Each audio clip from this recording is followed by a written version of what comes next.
আসসালামু আলাইকুম রহমতুল্লাহ।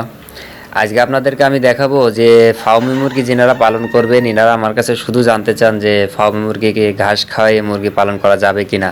তো তেনাদের জন্য আজকের আলোচনাটি খুবই গুরুত্বপূর্ণ হতে যাচ্ছে। আপনারা স্কিপ না করে পুরো বিষয়টি দেখবেন। ইনশাল্লাহ আমরা সংক্ষিপ্ত সময়ের মধ্যে আমরা আলোচনাটি শেষ করার চেষ্টা করব। তো আশা করি যে পুরো ভিডিওটা যদি আপনি দেখতে পারেন ফার্মি মুরগিকে ঘাস খাওয়ানো যাবে তো দূরের কথা অন্য কোনো জাতের মুরগিকে ঘাস খাওয়ানো যাবে কিনা এই বিষয়টি ইনশাল্লাহ আপনারা নিশ্চিতভাবে ক্লিয়ার হতে পারবেন। তো প্রথমে আসেন, আপনারা এই প্রশ্নগুলো আমাকে কেন করেন? আপনারা যখন অনলাইনে একটি বিষয় জানার জন্য যখন আপনি ইউটিউবে সার্চ দেন তখনই দেখা যায় যে বিভিন্ন অগণিত ভিডিও কিন্তু আপনার সামনে চলে আসে যে তারা ঘাস খাওয়াচ্ছে এবং অন্য অনেক কিছু খাওয়াচ্ছে। এইগুলো দেখে কিন্তু আপনাদের জানার আগ্রহ বেড়ে যায় যে আসলেই ফার্মি মুরগিকে ঘাস খাইয়ে মুরগি পালন করা যায় কিনা। তো সেইখান থেকে কিন্তু আপনারা আমাদেরকে প্রশ্নগুলো করেন। এখন কথা হলো, আপনাদের এই প্রশ্নের আজকে সংক্ষিপ্তভাবে আমি সুন্দরভাবে উত্তর দেওয়ার চেষ্টা করব। তো আশা করা যায় আপনারা যদি ভিডিওটি দেখতে পারেন অবশ্যই আপনারা এখান থেকে পরিপূর্ণ বিষয়টি বুঝতে পারবেন। তো প্রথমেই আসেন, আপনি এই মুরগি যদি 100 পিস বা 200 পিস পালন করেন, সেই মুরগি আপনার একটা ঘরে থাকবে। তো ঘর থেকে যখন আপনি ঘাসটা খাওয়াবেন অবশ্যই ঘরের সঙ্গে দেখা যায় সামনে কিছুটা জায়গা থাকে, সেখানে ঘাস থাকে এবং মুরগিটাকে কিছু সময়ের জন্য সেখানে ছেড়ে দেওয়া হয় ঘাস খাওয়ানোর জন্য। এটাই কিন্তু সাধারণত সবাই করে থাকে। এখন আপনি আসেন, প্রত্যেকটা বিষয় কিন্তু আপনাকে যাচাই বাছাই করতে হবে যে আপনি এই কাজটা কেন করবেন, এটা ভালো দিক আছে কতগুলো, খারাপ দিক আছে কতগুলো, প্রত্যেকটা বিষয় নিয়ে কিন্তু আপনাকে অ্যানালাইসিস করতে হবে। কারণ আপনি একটা জিনিস শুনবেন, একটা জিনিস দেখবেন আরেকজনের থেকে, সেটাই যে করবেন ব্যাপারটা কিন্তু সেরকম নয়। একজন 10 পিস মুরগি পালন করতে পারে, তার প্রতিপালন বিষয়টা কিন্তু সম্পূর্ণ ভিন্ন। কিন্তু আপনি 200 পালন করবেন, 500, 1000 পালন করবেন, আপনার বিষয়টা কিন্তু সম্পূর্ণ ভিন্ন। কাজে একজন ইউটিউবে একটা জিনিস দেখাইতেই পারে, সে তার মতন করে হয়তো অন্য কিছু করতেছে। তো সেইটা দেখে কিন্তু আপনি কিন্তু বাণিজ্যিকভাবে এগুলো করতে পারবেন না।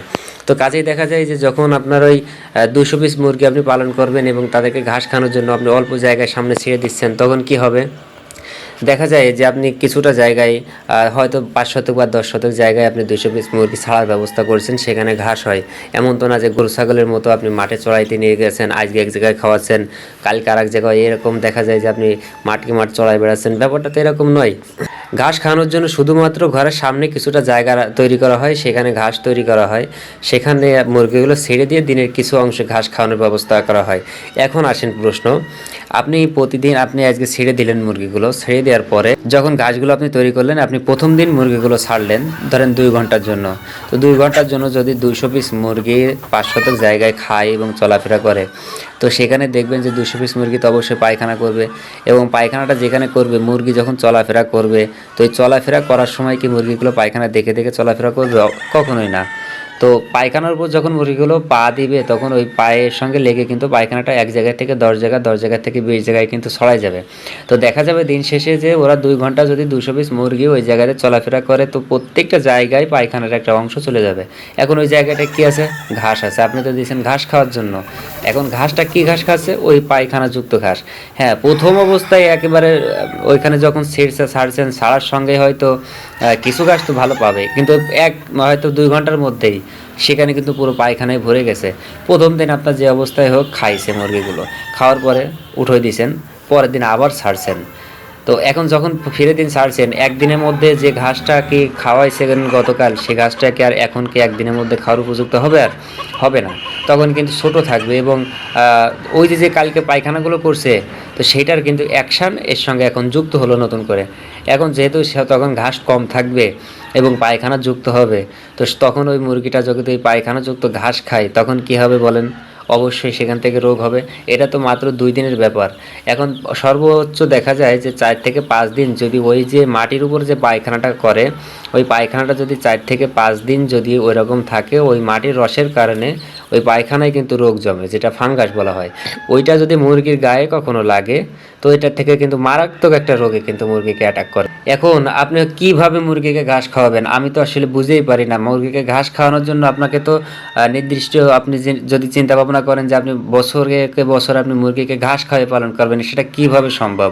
আপনি তো 2 দিন বা 5 দিনও একটা জায়গা থেকে আপনি ঘাস খাওয়াতে পারবেন না। কাজে আপনি আপনি একদিন থেকে সর্বোচ্চ 2 থেকে 5 দিন আপনি একটা জায়গায় মুরগিকে ঘাস খাওয়ানোর ব্যবস্থা করতে পারবেন। কিন্তু দেখেন বছরের সময় কিন্তু অনেকগুলো হয়। আপনার 12 মাস, 12 মাসে কিন্তু আপনি প্রতিদিন কি ঘাস খাওয়াইতে পারতেছেন? পারতেছেন না। তাহলে মুরগিগুলোকে আর কিভাবে আপনি ম্যানেজ করে দিবেন ঘাস? আসলেই কোনো সুযোগ হয় না। কাজেই এই যে আপনারা অনলাইনে যে বিভিন্ন ভিডিওতে দেখেন এবং ফার্মে মুরগি পালন করে, আমরাও দেখি অন্যান্য মানুষ যারা ডিম পাড়া মুরগিকে দেখা যায় ছেড়ে দেয়, তারা ঘাস খাচ্ছে, কত কিছু করতেছে। আসলে এগুলো সম্পূর্ণ একটা ভুল তথ্য। কারণ হলো তা দিয়ে আপনাদের হয়তো বোঝানো হয় যে ফার্মে মুরগিটা ঘাস খাওয়ানোর মাধ্যমে খাবার খরচ কম করানো যায়, লাভবান বেশি হয়ে যায়। আসলেই কিন্তু এগুলো সম্পূর্ণ ভুল। তো ঘাস যেহেতু 12 মাস কাল আসলে খাওয়ানোর কোনো সুযোগ থাকে না, কাজেই এটা খুব অল্প সময়ের জন্য করা হয়। তবে করাটাও কিন্তু সবথেকে ঝুঁকিপূর্ণ, রোগ হওয়ার সবথেকে একটা বড় সংখ্যা থাকে। কাজেই এই পদ্ধতি সম্পূর্ণ একটা ভুল পদ্ধতি। যদি কেউ 10-20 পিস পালন করে পারিবারিকভাবে, কিন্তু সে দেশি মুরগির মতো ছেড়ে দেয়, তো তারগুলো সে যা খুশি তা করতে পারে। সেটার সাথে যারা 100, 200, 500 পিস পালন করবেন, অবশ্যই তাদের সঙ্গে আপনার কোনো মিল থাকার কোনো সুযোগ নাই। আপনাকে অবশ্যই একটা নিয়মের মধ্যে দিয়ে যেতে হবে।